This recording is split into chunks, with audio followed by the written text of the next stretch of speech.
নিয়ে নিয়েছি চাউমিন, গাজর, পেঁয়াজ, লঙ্কা, ডিম। আমি একটা বড় বাটি নিয়েছি। এবার চাউমিনগুলো বাটিটার মধ্যে সব ঢেলে দিলাম।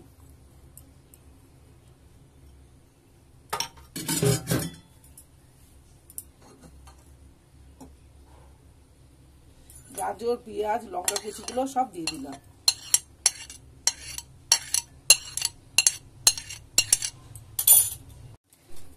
আমি হাফ চামচ মতো নুন দিয়ে দিচ্ছি।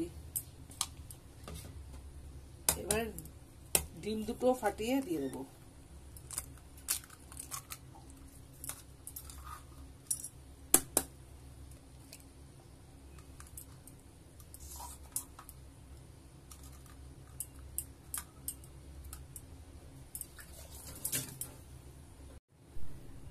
হাফ চামচ মতো লঙ্কার গুঁড়ো দিয়ে দিলাম।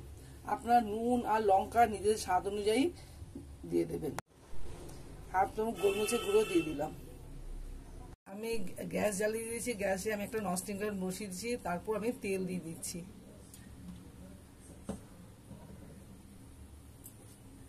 যেমন চাউমিনটা মাখা হয়ে গেছে, আমি এবার এটার উপরে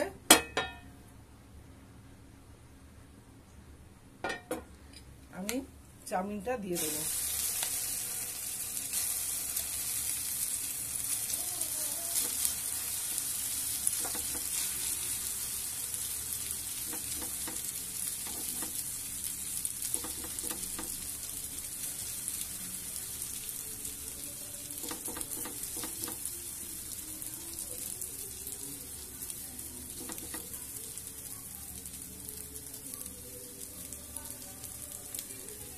আমি এবার গ্যাসটা কমিয়ে দেবো। আমি গ্যাসটা কমিয়ে দেবো। এটা কম আঁচে করতে হবে,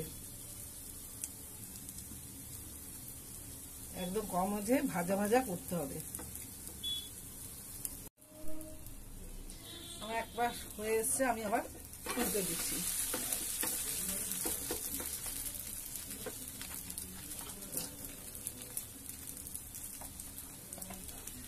একটু তেল দিয়ে দিচ্ছি। আমি আবার একটু উল্টে দিচ্ছি। এই পাশটা ভাজা হয়ে গেছে। এবার ওই পাশটা ভাজা হয়ে গেলে আমি এটা নামিয়ে নেব। তৈরি হয়ে গেছে চাউমিনের মোগলাই। এটা এভাবে তৈরি করে খেয়ে দেখবেন, এটা দারুণ দারুণ লাগে।